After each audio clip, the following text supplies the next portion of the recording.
Sejam bem-vindos a mais um programa Grandes da Bola. Como sempre, à minha esquerda, o adepto de Futebol Clube do Porto, Joaquim Ribeiro.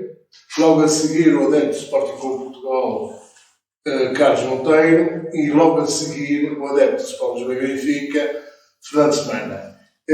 Hoje iremos, portanto, como é habitual nestas conversas, depois da Liga dos Campeões e depois dos jogos do campeonato, começar precisamente por abordar os jogos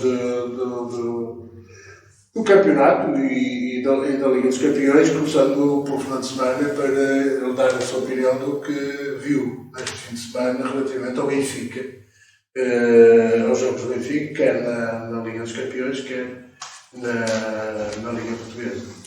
Senhor, boa tarde a todos, boa tarde também aos meus colegas do painel. Portanto, estes programas semanais têm agora a especificidade de termos sempre 2 jogos, entretanto, realizados por causa do calendário ser muito apertado.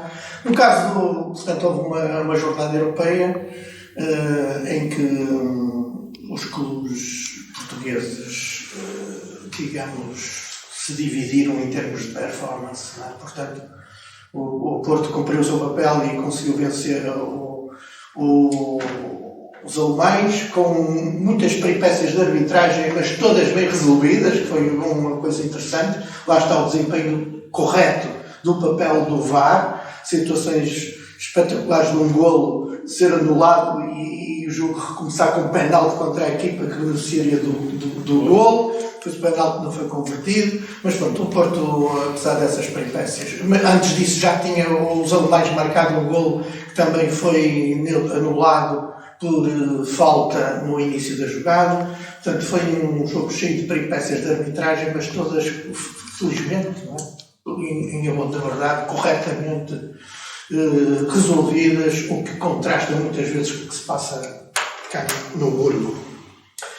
O Sporting teve uma entrada logo com um golo que podia, portanto o jogo foi à porta fechada, mas com um golo logo no início que podia orientar o jogo em sentido favorável como desejado, mas teve uma arbitragem, uma exibição do guarda-redes desastrosa que, portanto, no alívio da bola, atirou contra o avançado e deu 1-1, e isso, digamos, terá afetado de tal forma psicologicamente o guarda-redes, que nunca convenceu depois daquela lesão que tenha recuperado na totalidade, mas teve uma exibição infeliz. Curiosamente, e já fazendo, digamos, a ponte para o jogo do campeonato do Sporting, o treinador que se colocou no dilema de optar pelo Israel, o guarda-redes suplente, porque vai ser ele que vai ter que jogar o jogo da segunda mão, agora o próximo jogo em casa contra o Marseille, se o punha para o campeonato para ter rotação ou não, ou digamos, mantendo o Adam na baliza, optou por manter o Adam na baliza e foi ele que salvou os 3 pontos do jogo contra o Santa Clara. Depois de uma primeira parte em que foi superior, o Santa Clara na segunda parte teve várias oportunidades para empatar e foi o guarda-redes que salvou. Portanto, o futebol é assim, é entre o drama e a glória. Não falaste do teu Benfica, que mostrou. Agora para o Benfica, que é o que me interessa mais. Depois daquele jogo com o jogo muito personalizado. Jogou muito bem na primeira parte, criou várias oportunidades de golo, surpreendeu se calhar os franceses, porque eles pensavam que ia ser mais fácil, provavelmente não estavam à espera de uma réplica. O Benfica não mudou significativamente a sua forma de jogar, portanto mantém um conceito de jogo mesmo contra as equipas fortes. Assim aconteceu com a Juventus e agora com o PSG. É claro, pronto, estava as coisas até a correr bem, com oportunidades, que o guarda-redes, lembrei-me nesse jogo outra vez, mais uma vez, do Adam, aí um Adam aqui é que era bom, mas não o Adam mau, não o Adam do dia anterior, mas não, o guarda-redes evitou lá, portanto, uma do Gonçalo Ramos, outra do Neres, enfim.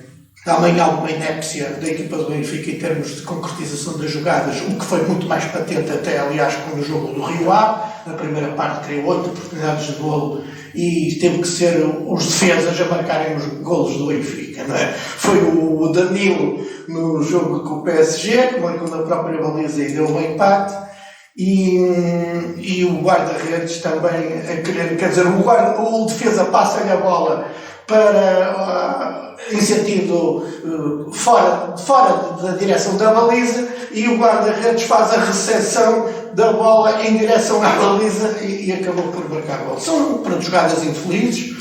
Pronto, aconteceu, como eu disse ao Adam, aconteceu agora ao guarda-redes do Riad, que depois acabou por fazer boas defesas. Mas o Benfica, pronto, como eu disse, está personalizado e está a jogar bom futebol. Portanto, agora neste jogo com o Rio Ave para o campeonato, o treinador já fez uma rotação muito maior na equipa, jogaram 5 substituições desde o princípio, portanto, os laterais, jogou o Cristites, que fez um bom jogo, não jogou o Neres, não sei, o Rafa, por questões de poupança, mas infelizmente já tenho uma ideia, já tenho uma má notícia, é que o David Neres não jogou para poupança e ontem teve uma lesão muscular no treino que vai ficar impedido de jogar contra o PSG. Portanto, o PSG neste próximo jogo não tem o Messi e o Benfica não tem o David Neres. E com certeza, se calhar, sendo uma lesão muscular, também provavelmente vai fazer companhia ao pé. Muito obrigado. Na ausência para o jogo de Porto. Fernando Semana. Carlos, o Sporting passou um ao bocado em Marselha, conseguiu levantar-se contra o Santa Clara, que não foi um jogo fácil. O Santa Clara normalmente complica os grandes e normalmente os grandes vêm-se aflitinhos por trazerem de lá os 3 pontos. Como é que viste o jogo do Sporting? Boa tarde a todos, boa tarde, portanto, principalmente a quem nos segue.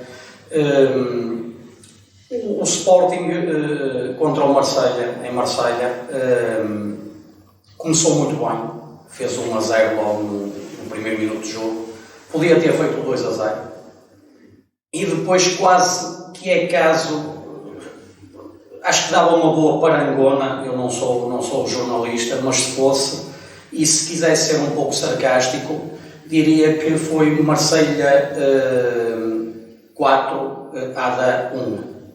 Pronto, eu acho que o Sporting Clube Portugal foi muito penalizado pelo desempenho do ADA. Obviamente que... Carlos, não é verdade que os guarda-redes tanto dão pontos como também os tiram pontos, não é?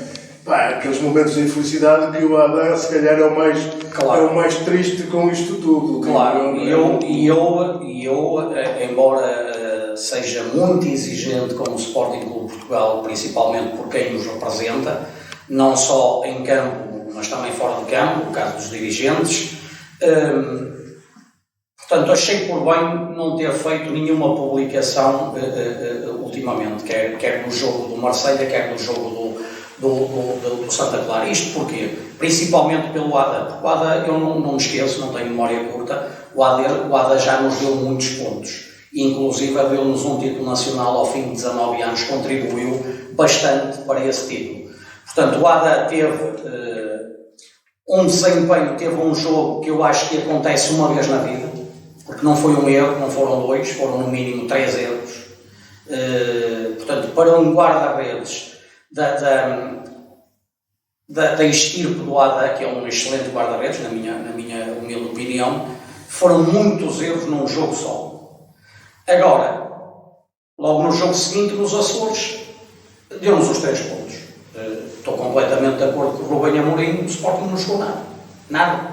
Ele diz que foi para o jogo que fez na época e ganharam. Estou completamente de acordo com ele, não jogámos nada. Não sei se ainda foi o efeito Marselha, se foi o cansaço físico, se foi a questão anímica, portanto não jogámos nada. E o ADA deu-nos os 3 pontos, no fundo, porque e o próprio Nuno Santos não faz o 2-1, pelo menos 2 pontos perdemos, porque se estava a ver que o Santa Clara, mais minuto, menos minuto, ia empatar o jogo. E se não tivesse sido o gol do Nuno Santos e as grandes intervenções do ADA, ou vinhamos com menos 2 pontos ou com menos 3, portanto não tínhamos ganho o jogo nos Açores, que é sempre um jogo difícil e que também relembro aqui que foi um dos jogos que nos fez perder o campeonato nacional do ano passado. Não fomos não fomos bicampeões muito à custa desse jogo no Santa Clara. Não foi só, mas também não me esqueço do Dragão, que já aqui falei várias vezes, mas o jogo dos Açores também nos penalizou o ano passado para que conseguíssemos o tão ambicionado bicampeonato. Mais uma vez, não posso deixar de registar a péssima arbitragem. Soares Dias, portanto, o VAR reverteu bem um penalti que foi assinalado pelo Soares Dias a favor do Sporting, foi bem revertido, sem dúvida. Eu nem precisei de ver a repetição para dizer, eu estava a ver o jogo na televisão, para dizer para mim mesmo que o penalti ia ser revertido, porque não houve falta nenhuma, mas depois há 2 penaltis a favor do Sporting que não são marcados. E se dúvidas houvessem, portanto, se houver alguém que tenha dúvidas e que ache que eu que estou com a camisola vestida, basta ver o que disse um ex-árbitro, de quem também não temos grandes saudades, o Duarte Gomes, se a memória de uma traiçoa, que até se viu ao luxo de expulsar o treinador do guarda-redes do Sporting num aquecimento num jogo em Alvalade.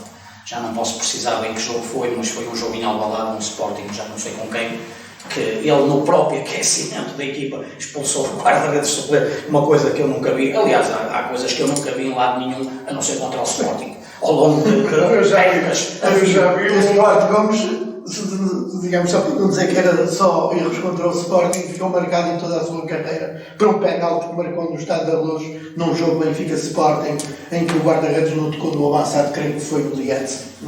Mas, curiosamente, eu sei porque, pronto, estive numa sessão, portanto, uma sessão com ele e foi ele próprio que falou desse lance. Relativamente ao Sporting, não tenho assim deixa-me só dizer mais a dizer. dizer. Há um lance que a mim, quer dizer, é sintomático do que, como é que são os árbitros.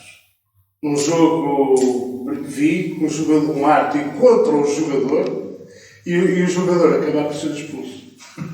Eu vi isso, portanto, só falta ver. Na época passada, há 2 anos ou 3 anos.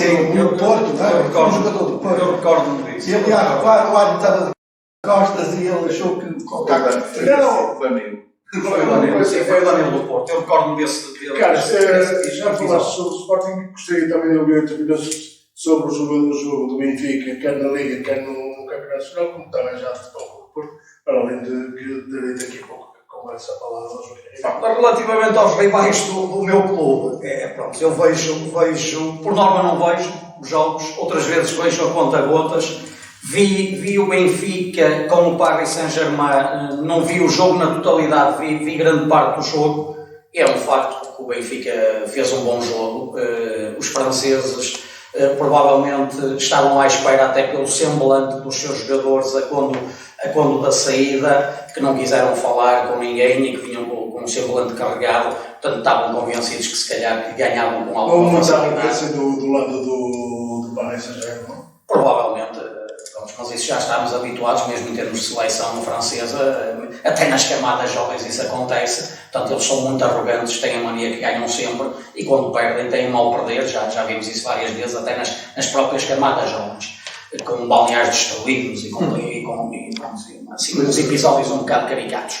Portanto, já estamos habituados a isso. Portanto, o Paris Saint-Germain também não estará, provavelmente, a atravessar o seu melhor momento de forma, não querendo tirar com isto, portanto, aquilo que o Benfica conseguiu fazer com o Paris Saint-Germain na Luz. O que é certo é que o Paris Saint-Germain, mais uma vez, empatou agora para o campeonato, para além do empate que teve na Luz, que provavelmente estariam a pensar em ganhar com alguma facilidade, voltar, portanto, num jogo seguinte para o campeonato empataram. O Benfica para o campeonato ganhou ao Rio Ave, não vi o jogo, vi um pequeno resumo, vi os golos praticamente e pronto, não querendo aqui levantar suspeições longe de mim, como é óbvio, mas quer dizer, mas foi aquele golo, aquele autogol do guarda-redes é para os apanhados, quer dizer, é um golo para os apanhados, quer dizer, que pouco, quer dizer, não me lembro de ver assim uma situação tão caricata, já deve ter havido provavelmente, mas não assim, nos tempos assim mais curtos, não me recordo ver, não quero estar aqui a levantar qualquer tipo de suspeição, penso que o Rio Ave na altura estava a ganhar 1-0, foi o gol do empate. Foi o 2-1. Foi o 2-1, pronto. Então peço desculpa, já estava 1-1, foi o 2-1, pronto. Que o Benfica passou para. Portanto, teve a perder 1-0, jogou eu, fez o gol do empate 1-1 e depois o 2-1 e assaltou o gol do guarda-redes. Ok, peço perdão, porque lá está, não vi o jogo na televisão.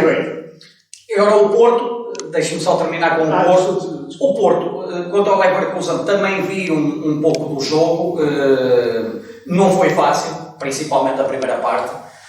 O avançado do Leverkusen falhou um penalti, à imagem do que fez pela seleção da Chequia foi o mesmo pelos vistos, portanto falhou os 2 penaltis contra o Diogo Costa, o Diogo Costa defendeu, o outro foi para as nuvens, que foi da seleção. Portanto, se tal e qual como eu disse quando foi a seleção portuguesa na Chequia, que se tivesse marcado aquele penalti a fechar a primeira parte, o jogo poderia-se ter complicado para Portugal. Se o Leverkusen faz o gol, as coisas também se poderiam complicar ainda mais para o Porto. Na segunda parte, penso que houve mais Porto e, portanto, o Porto acabou por ganhar o jogo com naturalidade. Foi mais fácil do que na primeira parte, por aquilo que eu me apercebi.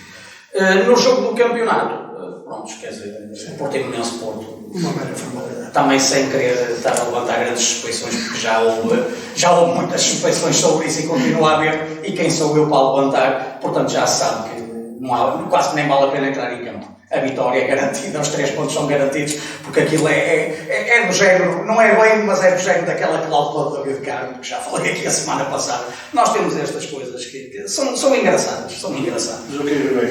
É assim? Ora bem, boa tarde a todos. Eu também não vi, este fim de semana, não vi o Sporting, por acaso, não pude. E não vi o Benfica porque à mesma hora que jogam, o que é inadmissível jogar em Lodge, e logicamente não vi. Vi depois os resumos, tomei conhecimento pela comunicação e o que foi lendo e o que foi vendo. De qualquer maneira, em relação ao Futebol Clube Porto, fez um jogo tranquilo, contra segundo e se falarmos de suspeição, então temos aí muita coisa. Que até foi feito um jogador que mete um golo na baliza, o árbitro, o guarda-redes não levanta suspeição nenhuma, não há, ninguém levantou suspensão, os mesmos meninos ou meninas que todos os dias invocam situações de suspeição quando é algum clube do Norte. E agora levantam com o Porto, é porque é deste, ou porque é daquele, ou porque é o Portimonense, o Benfica. Metem um golo na própria baliza, facilitam o resultado e não há suspeição nenhuma. Eu não estou a levantar suspeição, também não quero, mas que é ridículo, é de um guarda-redes com experiência. Portanto, há 2 pesos, 2 medidas. É ridículo aquilo que se vê. Em relação no caso do Benfica, também não me parece que o Benfica esteja a jogar tanto quanto aparenta, quanto dizem, quanto falam, e todos os jogadores são todos os melhores do mundo, já são vendidos por não sei quantos, depois são vendidos e depois não jogam, ou não ganham, ou não sei quantos. Por preços, na relação qualidade-preço, ridícula, que é o que temos assistido também. No caso do Sporting não vi o jogo. Li que teve a sorte do jogo, pronto, e também os jogos faz parte do jogo. Faz parte a sorte também faz parte. Quanto aos guarda-redes, também costuma-se dizer que os guarda-redes estão lá para defender, é isso que se diz. Quando defendem não fazem mais que a obrigação. Não é o mesmo que se diz dos avançados. E portanto, quando o Adão, tudo o que fez de bem, cumpriu, fez aquilo que lhe cumpria. Quando dá uma casa daquelas, logicamente tem que ser condenado. Isso é um facto. Qualquer guarda-redes. Condenado, criticado, no mínimo. Não é? Condenado, o erro é condenado por falta de atenção, por situação que não está bem psicologicamente, tem que ir ao médico. Isso é o habitual em todo o lado. Portanto, isto em relação ao campeonato parece que foi tranquilo, não houve grandes situações. Como é que isso é que ele lance? No caso do Porto ninguém fala, não houve lance. Houve um lance violento do Porto, que era cartão vermelho direto, que o jogador do Portimonense vai direito ao Otávio, portanto, que propositadamente, e sabia que ele estava debilitado em termos da parte do tronco, e foi uma violência, e o Arteixo não fez nada. Assim como um outro jogador que levou o cartão amarelo logo no início do jogo, na jogada seguinte devia ser expulso e foi perdoado. Mas pronto, isso faz parte das incidências também do jogo, não podemos andar sempre aqui a falar dos árbitros quando num fim de semana que não vi que houvesse grandes casos de arbitragem. Portanto, em relação às provas europeias, enfim, o Porto fez aquilo que lhe competia, porque andava a fazer coisas muito más, andava a jogar mal, teve um jogo desastroso e jogou bem, fez um grande jogo, foi bom, claro que está dependente, terá que fazer agora, depois da manhã, de ver se faz se ganha ou se não perde o jogo e para poder seguir em frente. Em relação ao Benfica, em relação primeiro o Sporting. Em relação ao Sporting, o Sporting teve o azar, porque o Adam não esteve bem, e o Sporting, que até começa bem, tinha tudo para sair vitorioso e o Marselha é uma equipe que está perfeitamente ao alcance do Sporting e portanto acho que o Sporting vai passar com mais ou menos facilidade, vai passar e não haverá problema. Mas podia ter feito um resultado melhor e ganhar o jogo. Em relação ao Benfica, não embarco na posição da grande exibição e na posição dos melhores do mundo, e já só falta dizer que vão ser campeões europeus. Jogaram, logicamente, com uma equipe de grandes valores individuais, que não coletivos. Jogaram coletivamente. O Paris Saint-Germain é um desastre. É um desastre, coletivamente. O Paris Saint-Germain é um desastre.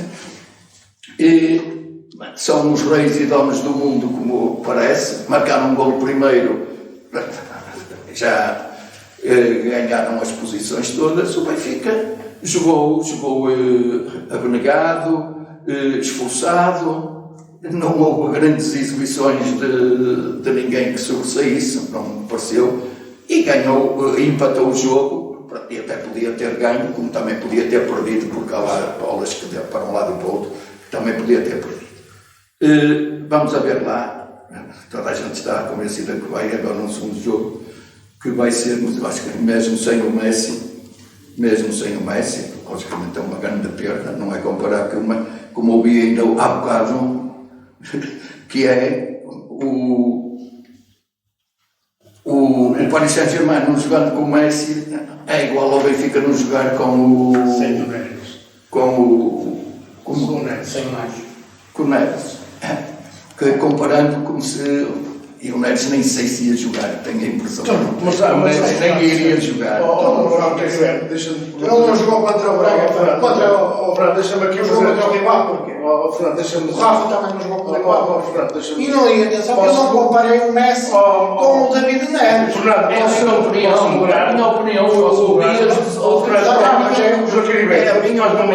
E tira a sua opinião, mas não pode pôr em mim as palavras que eu não disse. Mas eu não disse palavras nenhumas. Não, digamos que comparou, disse, ou aludiu a que eu terei comparado o Messi ou o David Neres. Não é verdade. Posso eu comparei foi as faltas de ambos os jogadores no jogo. Posso moderar? Claro, sim. Então, é o seu papel. Eu ia precisamente pegar nesse ponto. Uma coisa é o Messi num mundo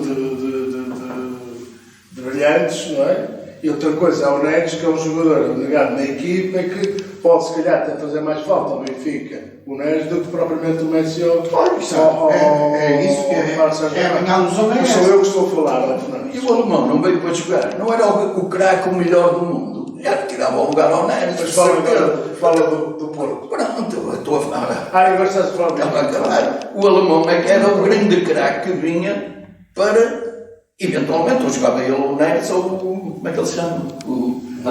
O Drax. E, portanto, há aqui uma grande confusão, mas nós já sabemos que a posição vai e tudo a cantar e tudo cantando e rindo. Não. Já que são De qualquer maneira, não é? não desejo que o Benfica ganhe amanhã, tudo bem, e que...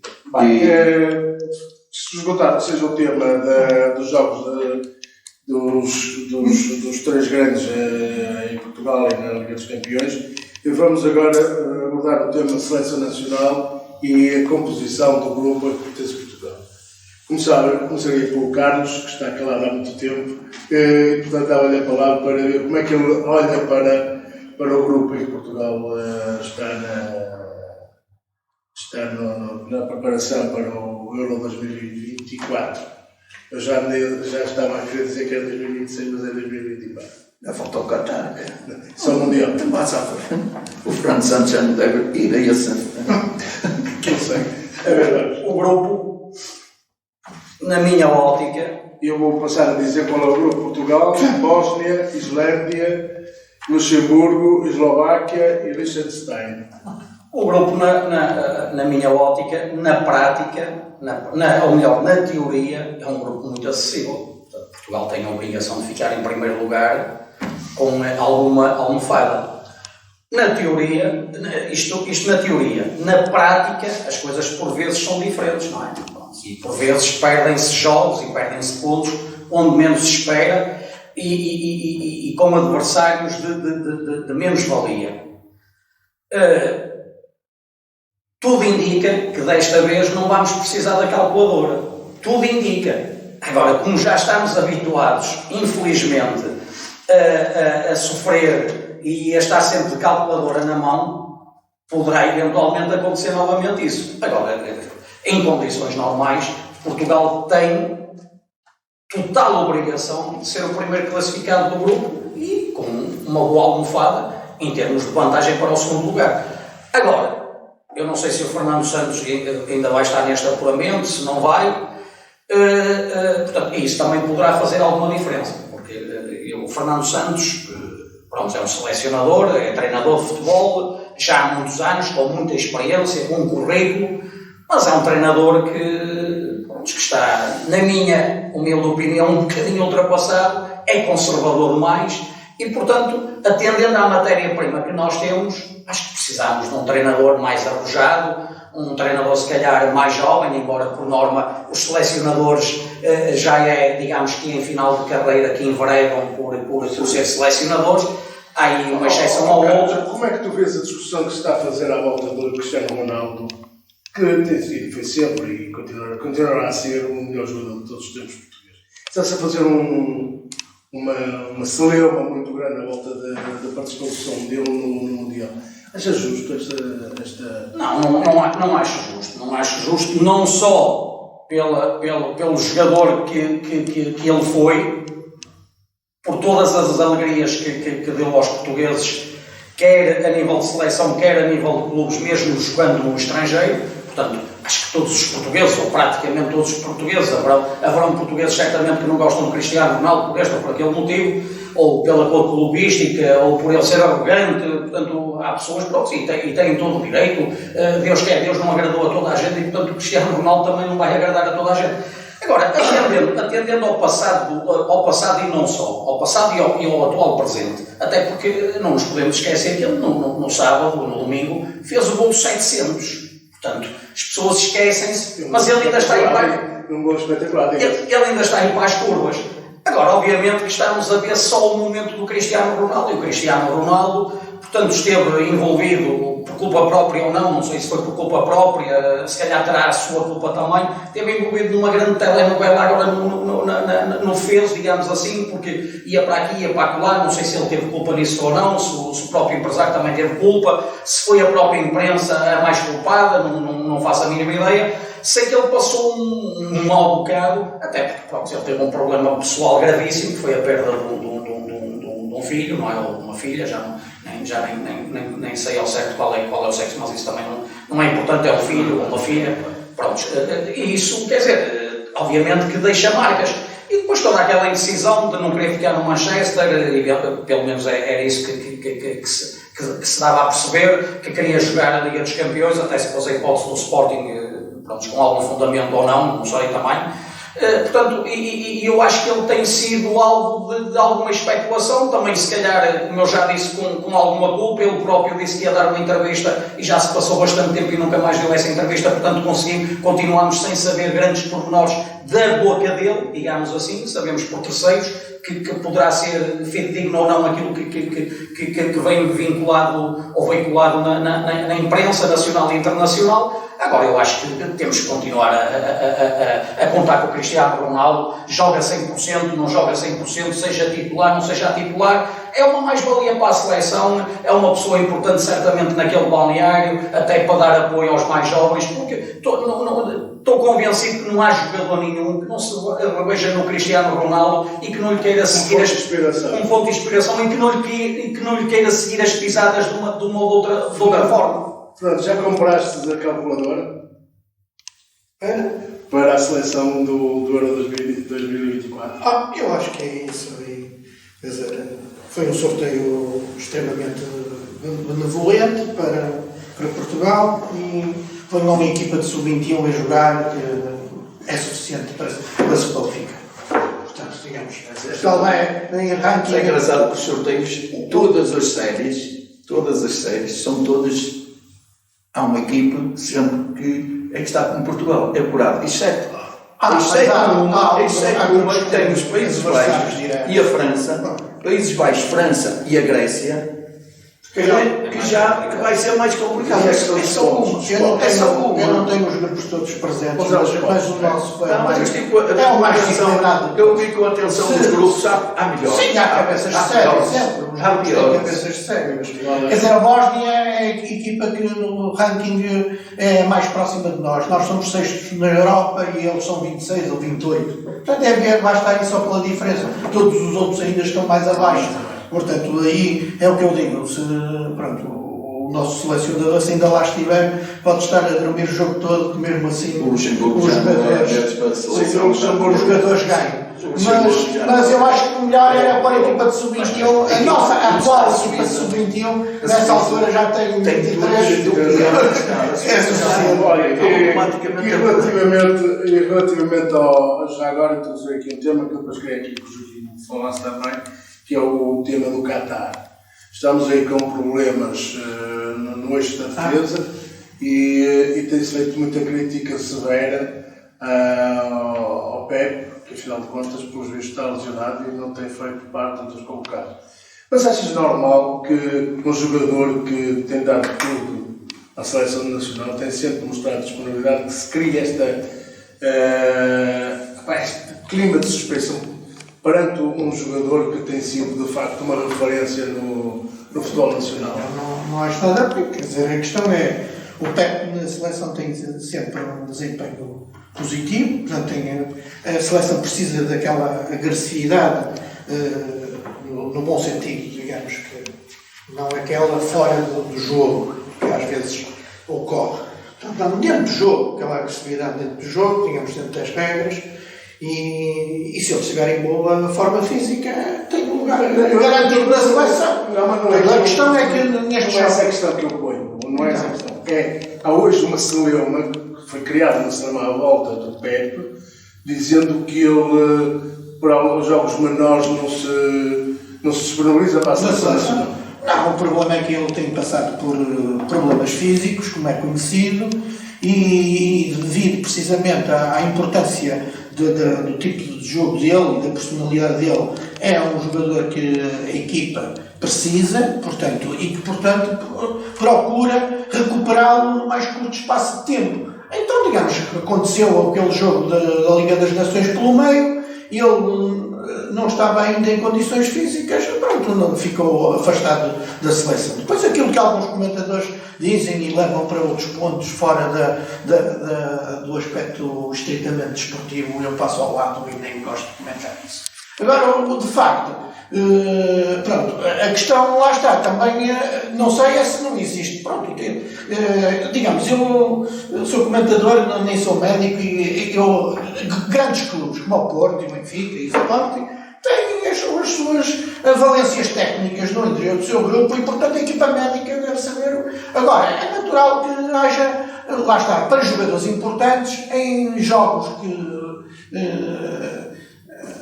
que definem alguma coisa, portanto, como era no caso do Braga, portanto, atenção que o Porto jogava com o Braga, não é? A seguir, portanto, o Braga estava à frente do Porto, não é? E uma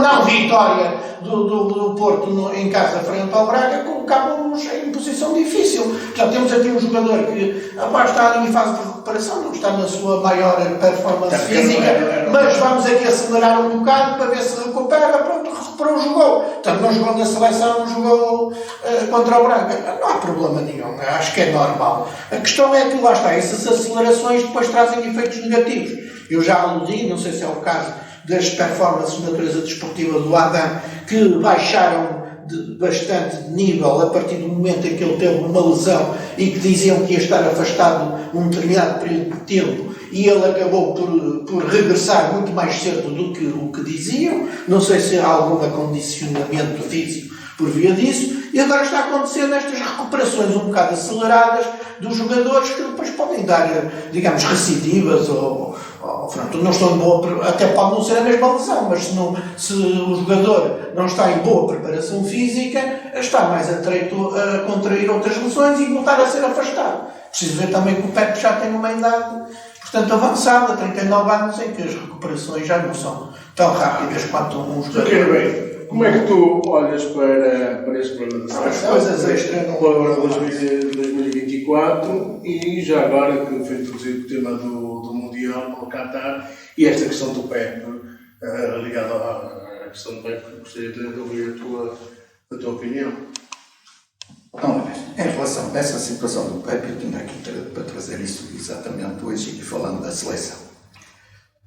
A questão do PEP é escuroso que o que tivessem dito, o que disseram dele na seleção, que o Pepe vinha embora, foi dispensado porque tinha medo, que estava com receio do análise de antidoping que ia ser feita. Isto foi dito na comunicação social por comentadores assim descaradamente, completamente, que não vejo isso condenado em lado nenhum, nem por nada, dizem o que lhes apetece. É uma vergonha. E o Pepe estava, efetivamente, tem estado lesionado. O Pepe, lesionado, faz muita falta ao Futebol do Porto, em primeiro lugar, que é a entidade que lhe paga, e faz muita falta à seleção, porque é um grande jogador. Isso é indesmentível. E no momento... Em termos de seleção, o Pepe, e considerar todas as diferenças, não é? O Pepe está para a seleção como o Cristiano Ronaldo em termos balneares. Não diria isso. Não comparo, não é assim. Não é comparar, porque são dois jogadores diferentes, qualidades diferentes. Não será isso. Mas em termos de balneário, terá o mesmo. Eu sei, o balneário, claro que o Pepe é um jogador que é respeitado pela comunicação social, por muita comunicação social, os sérios respeitam-no, pelos jogadores, pelos atletas, de todos os clubes. É um homem respeitado no futebol. Portanto, aí não há dúvida, e como tal, será respeitado, logicamente, no balneário do Futebol do Porto. Tem muita experiência, é muito importante, é importante na seleção, é um homem que dá tudo à seleção, que deu tudo até agora, ao contrário de outros que até se recusam a ir, não, que é uma coisa inaudita. E então, o Pepe vai fazer falta. Não me admira que o Pepe, que também recupera que o Pepe é o homem que dá tudo e é capaz de jogar até com alguma dificuldade. Não me admira que o Pepe vá jogar com o Benfica. Não me iria admirar nada, como antes, no passado e ano passado, também antecipou toda um treino. Como não me admirou muito que o Adam, que eu não jogava contra o Porto, era na semana seguinte, o Adama aparece a jogar contra o Porto quando tinha uma lesão de 3 ou 4 semanas. Não, já não era para jogar em Braga, logo na primeira jornada. Sim, mas foi contra o Porto que ele aparece a jogar. Não, jogou em Braga. Em Braga foi titular. Não, ele não ia jogar contra o Porto e aparece a jogar contra o Porto. Foi nessa semana. E portanto, estas situações, mas o Adama, a lesão não era tão grave quanto eventualmente o departamento médico teria avaliado e pôde jogar, e o certo é que ele continuou a jogar até agora, embora agora, depois do golo que ele sofreu, ou dos golos, que venham dizer que ainda eram reminiscências da cura que não teve na lesão. Isto, há gente, eles com tantas horas que têm para comentar, estes comentadores têm direito a dizer o que lhe apetece para gastar o tempo. Um programa de 2h30 por dia, à noite, mais 2 horas à tarde, têm que dizer as maiores parvoíces que pode ser. É claro que não têm temas suficientes para fazer isto. Não? E há outros, mas há outros que não falam. Mas aproveitando isto só para... Há outros que não dizem nada, passam pela calada que não convém dizer. Porque noutras circunstâncias, se fosse noutros lugares, noutros sítios, esta revista no Benfica, que já terá acontecido no jogo com os israelitas, que andam a palpar as pessoas, que os apalpam nas zonas genitais, e o cara, que aquilo é tudo uma cambada de quê? E depois a culpa não é do Benfica, não, a culpa não era nada nenhuma do Benfica, a culpa é da empresa de segurança. Quem escolhe uma empresa de segurança, e parece que os donos das empresas de segurança até andam para aí alguma coisa que pertence muito ao Benfica, mas passou despercebido, e se não falar, só que vieram fazer, há um indivíduo que dá a cara, diz claramente as coisas, e agora parece que o Paris Saint-Germain já tem uma participação para a UEFA, porque é indecente, de facto é indecente, e quando num momento em que anda os assédios em tudo que é sítio, é verdade que isto vai pegar, e está mal, não é inadmissível. Isto é por causa que não falam daquilo que podiam falar, mas falam de outras coisas, inventando mentiras. Não, os jornalistas e a imprensa e esses comunicados, esses programas, só devem falar das coisas negativas sobre o Benfica. Isso aí é que está. Não falam. Tudo o resto tem que inventar. Mas não falam. Agora, para isso já está. Mas não falam. Até que o ponto, digamos, o Benfica fez um comunicado sobre isso. Disse que não tinha tomado conhecimento. Aqui, nos locais onde indicavam essas práticas, que estava a polícia judiciária, estavam, digamos, isso há uma determinada organização do jogo, está, digamos, há troca já o chamado oficial de ligação dos adeptos da equipa adversária. Isso no dia do jogo, o Benfica disse foi que não tomou conhecimento oficial, digamos, nem a polícia, digamos. Agora até que posso falar? É que uma declaração numa rede social onde aparecem as coisas de 8 a 80, na véspera de um jogo da segunda mão, até que ponto é que sabe se não é um facto inventado, bem feitos de retorno? Se você se sentisse, digamos, num caso desses, não declarava logo à polícia, não ia logo fazer queixa imediatamente às autoridades. Se acontecesse consigo, não fazia logo queixa. Fernando, posso falar? Portanto, Posso falar? Quer dizer, agora está a dizer que o Benfica é responsável Vou-te cortar. O problema não é esse. Pode cortar à vontade. Agora, digamos, isto só é um problema. Se é um debate, digamos, cada um toma a sua opinião. Mas depois as pessoas, quando ouvem as opiniões dos outros, não tem direito a opinião, tem que falar daquilo que quer. Não é opinião. Sou autor, digamos, destes programas que precisam de muita matéria, de muita especulação, e várias vezes traz à colação o comentador X e o comentador Y, como que se eu, o comentador e adepto tem algo a ver com os milhares de pessoas que emitem opinião por aí adiante. Não pode fazer perceber mal, estás a perceber mal, percebeste mal aquilo que... Não, eu questiono muito bem também qual é a orientação aqui da moderação do programa. Eu isso também conheço bem. Mas já me conheces, já nunca admiti coisa diferente. Mas não é isso que eu estou a falar. Eu só estou a dizer, há uma coisa que temos que assegurar como verdadeiro. É que, de facto, os comentadores são molestos a comentar quando a origem do comentário é de um lado e esquecem o comentário do outro. Foi isso que foi aqui dito. Isso, digamos, os comentários, olha, aquilo que os comentadores falam, uma pessoa é que atribui a credibilidade ou não aos comentadores. Aqueles que, digamos, que aparecem a dizer coisas, digamos, batatas, digamos, de levantar poeira, eu quero lá saber desses comentadores. São tantos os comentários. Eu falei exatamente. Eu estou aqui. Alguns programas, mas o Sousa tem crítica suficiente e tem, digamos, uma pessoa experiente, está no mundo do futebol, sabe muito bem que há alguns programas que só são feitos para ter audiências e aquilo, quanto mais ferverem, melhor é para eles. Portanto, não estão nada preocupados com o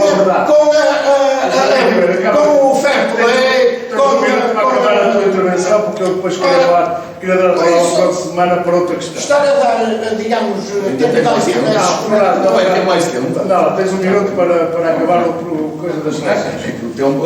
Não, o jogo, o Fernando tem um tema muito importante para falar e o qual ele é perito por causa do seu métier.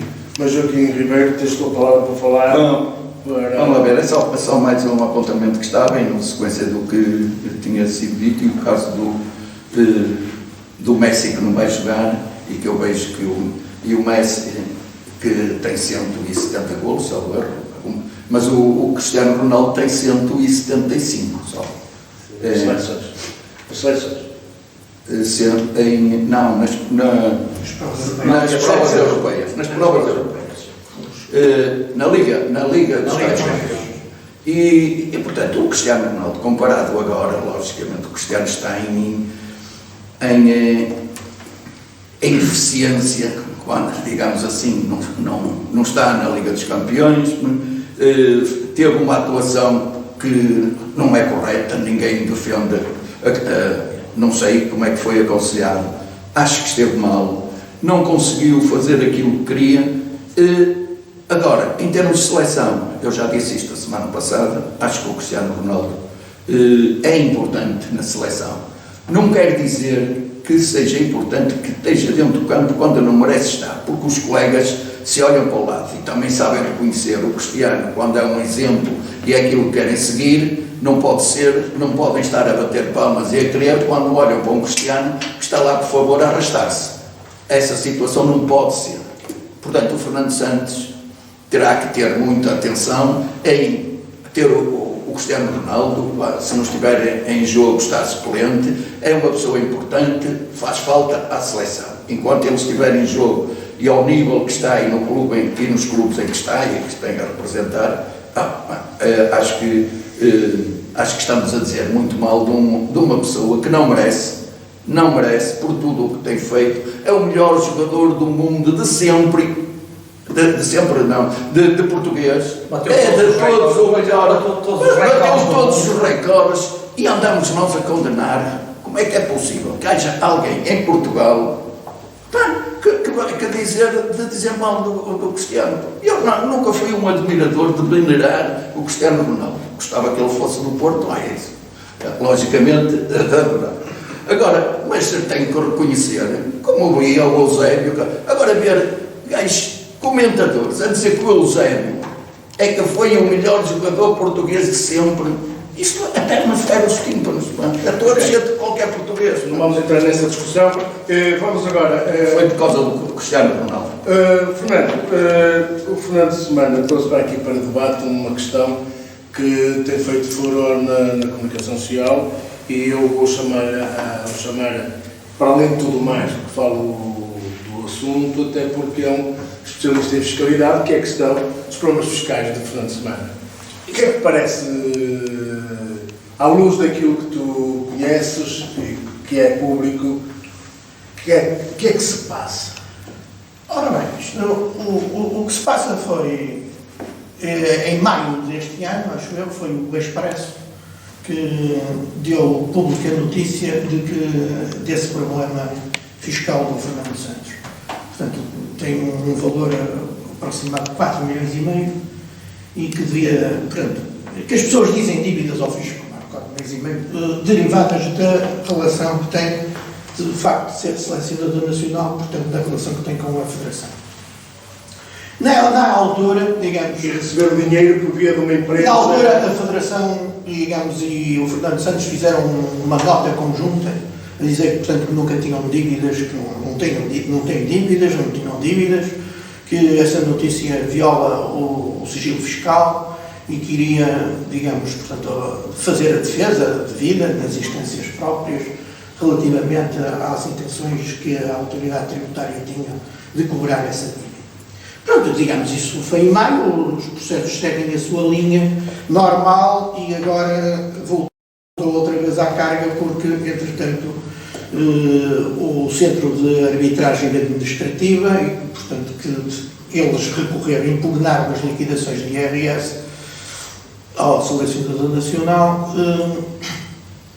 tomou posição sobre isso. Portanto, no fundo, eu lia só aqui o sumário do acórdão. O acórdão está aqui, são 201 páginas, portanto eu vou só ler o sumário para não dizerem que eu utilizei palavras, digamos, incoerentes ou não apropriadas, inapropriadas. O sumário diz: a interposição artificiosa na contratação e realização da prestação de serviços de uma sociedade comercial que é desprovida de substância económica ou de razões comerciais válidas e que serviu prominentemente para a obtenção no período tributário de uma tributação mais favorável em sede de IRC em face daquela que resultaria da tributação dos mesmos rendimentos em sede de IRS, é subsumível à cláusula geral anti-abuso prevista no artigo 38, número 2 da Lei Geral Tributária.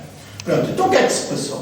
A Federação, digamos, em vez de fazer um contrato com o Sr. Fernando Santos e com os seus adjuntos, com aquilo que se convenceu chamar equipa técnica, fez um contrato com uma sociedade comercial que, na altura, era uma sociedade unipessoal do Sr. Engenheiro Fernando Santos. E, portanto, digamos, o Sr. Fernando Santos, digamos, fazia faturas, fez faturas estabelecidas no contrato dos honorários dele e da sua equipa técnica à Federação e, portanto, através dessa sociedade. Portanto, e, no fundo, a questão que se põe é que a autoridade tributária, portanto, relativamente, o processo é relativamente aos anos de 2016 e 2017, serviu-se de uma norma que é este artigo 38, número 2 da Lei Geral Tributária, que é uma cláusula conhecida por cláusula anti-abuso, que permite, quando, digamos, desfazer para efeitos fiscais determinados negócios que tenham um fim principal de ilisão fiscal. Portanto, no fundo, quando se entende que não há razões economicamente válidas e que os negócios são feitos de determinada forma, de modo abusivo, para obter uma tributação menos gravosa. Pronto, é este pé. É este pé. Portanto, o assunto não é assim tão linear, atenção que, digamos, isto tudo Mas não havia cobrança de IVA dos honorários? Sim, claro, são faturas, há cobrança de IVA, o IVA é entregue ao Estado, não é? E a Federação também, digamos, deve ser uma entidade que pode deduzir o IVA, acho eu. Mas o que é que vai será consumidor final. O que é que tu tens a dizer sobre o assunto? Sobre isto, eu tenho uma opinião. Mas a questão é do IRS, não é do IVA. O contencioso é do IRS, em vez de IRC, devia ser IRS. Mas eu estava a falar em termos de compensação. E, portanto, o IRC é uma taxa proporcional e o IRS é uma taxa progressiva em função dos escalões de rendimento. Pronto, e entende aqui o acordo, como eu disse, tem muitas páginas, que essa sociedade comercial não tem uma estrutura empresarial, digamos, suficientemente idónea para, digamos, ser ela, porque depois esta entidade é que contratou os adjuntos. Quando contratualmente o contrato é personificado, digamos, na pessoa do selecionador e nas pessoas concretas dos adjuntos. Portanto, a equipa técnica está personalizada, digamos. Já percebemos o que é ver. Eu tenho uma opinião sobre isto e uma visão. Os factos são estes, corretos, o que se passou. Mas há aqui as situações, porque estamos perante factos exatamente que para contornar o pagamento de IRS vai-se por uma via que pagar um IRC que é muito mais favorável e com situações diferentes. Com uma empresa que pode meter os custos todos que quiser e meter mais isso. O que acontece aqui é que há vários culpados. E o que acontece? O primeiro culpado, é a Federação. E o seu presidente da Federação. Você estava a voltar para o raciocínio que eu queria dizer. Este é o primeiro... Mas olha, economista, como é que ele pode fazer uma coisa? Não, claro, porque é empurrado. E quem está por trás disto, porque já esteve com o Cristiano Ronaldo, é o Lobo Xavier e o Zor Castro, que são figuras, são duas pessoas aqui, só experts da fiscalidade. Em Espanha o Cristiano levou com 18 milhões e este agora vai levar com isto e mais o que vem atrás.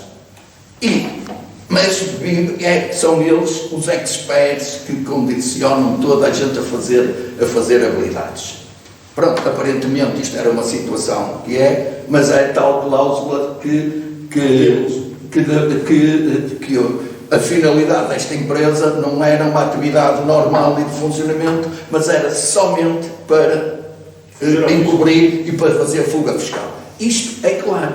E quem é conivente com isto é o Presidente da Federação, que não pode e que também, e não se fala, porque a Federação também poupa, porque poupa, também tem fuga, porque a Federação é que normalmente, e já se sabe que os vencimentos são líquidos, compete também a pagar e possivelmente também beneficia a Federação que não paga tanto quanto o que devia pagar. Portanto, há aqui, e não vejo isto na praça pública, posto nas pessoas e chamarem e alertarem para as pessoas que têm responsabilidade. Isto a mim, eu sou muito amigo de Fernando Gomes, muito amigo, mas acho que é ele que foi, porque sem ele autorizar a fazer isto, ninguém fazia. Portanto, aqui há uma situação que é preciso pôr cá fora, é preciso dizer, tem que pagar, vai pagar com todo, porque isto não dá prisão. Pronto, se dissesse que o homem ia preso, se calhar quem devia ir preso era o Lobo Xavier também e o Osório Castro, que também andam aí a vender ideias e a cobrar-se de situações perfeitas. Eu conheço, eu sei o que estou a dizer. E portanto, isso é como essa gente faz.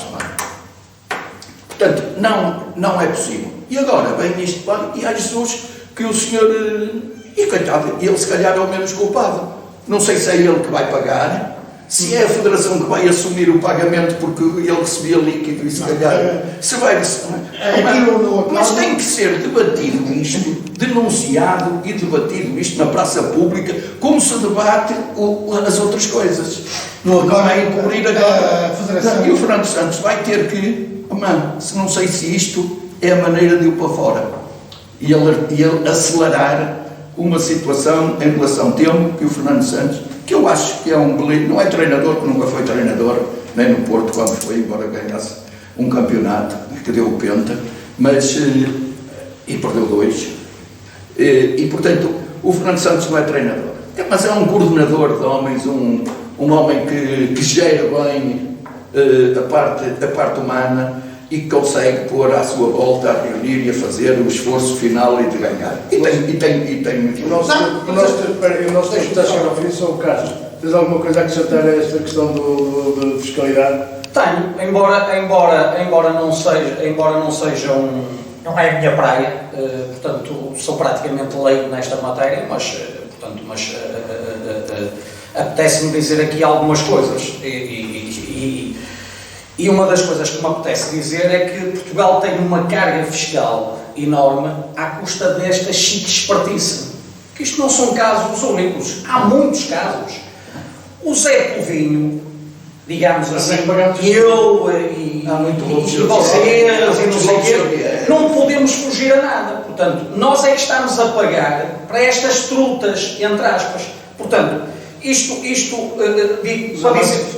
para dizer o quê? Para dizer o quê? No fundo, esta empresa do Fernando Santos funcionou, digo eu, como um testa de ferro. Para poder, quer o selecionador, quer a própria Federação Portuguesa de Futebol, fugir aos impostos. Isto é um lesar o Estado, portanto, todos nós estamos a ser lesados. Todos nós. E, portanto, a Federação Portuguesa de Futebol, que deveria ser uma entidade idónea, não está a ser. Isso é bem problema. Exatamente, não está a ser. Isto deveria ter consequências. Utilidade pública. Exatamente, tem utilidade pública. É grave, é gravíssimo. Isto deveria ter consequências, quer para o selecionador, porque, portanto, pactuou, quer a Federação, quer o Fernando Santos, selecionador da seleção portuguesa, pactuaram entre eles, porque ninguém foi obrigado a fazer isto. Portanto, foi com consentimento mútuo. Combinado. Não é? Combinado, obviamente. Portanto, isto deveria ter consequências. E, infelizmente, associação de malfeitores ainda não teve consequências nenhumas. E isto é um mau exemplo. Isto é um mau exemplo para a sociedade em geral. Mas, infelizmente, temos muitos casos destes. E muito recentemente, em Espanha, houveram vários casos de jogadores que tiveram que ressarcir o fisco. E eu espero que este caso sirva de exemplo, porque estamos a falar da Federação Portuguesa de Futebol, que tem utilidade pública, e depois, e atrás deste exemplo, surjam muitos outros. Eu ainda aceito que isto se passe nos clubes. Num clube, que isto possa ser numa federação, é inaceitável. Exatamente. A utilidade pública, é o serviço público, é inaceitável. É mesmo um remate, que vai de acordo com o que foi dito agora. Digamos, o interesse público desta questão advém da utilidade pública da Federação Portuguesa de Futebol. Portanto, digamos, é claro que o caso do selecionador nacional agora isto já é tornado conhecido, portanto agora já não estamos em situação de sigilo fiscal. Aliás, o acordo não está publicado, digamos, e a Federação já faz parte da jurisprudência. Já foi pagado ao fisco. Exatamente, a Federação fez uso de poderes de subrogação e pagou a dívida. Agora é credor do treinador. E, portanto, a questão é essa, digamos, a lei de bases da atividade física do desporto e o regime jurídico das federações desportivas, digamos, atribuem interesse público à Federação e como é que fazem este tipo de contratos. Depois isto também isto é só nos anos 2016 e 2017. E agora? Entretanto, já se passou 2018, 2019, 2020, 2021 e agora daqui para a frente a Federação vai alterar os contratos? Quando o ministro vai ficar assim? logo a admissão. Eu acho que quer o Fernando Santos, eles próprios deveriam ter colocado já o lugar à disposição. Muito obrigado, foi um prazer estar convosco, como é sempre, aliás, e até à semana. Muito obrigado. Está aqui o Fernando Santos. A semana.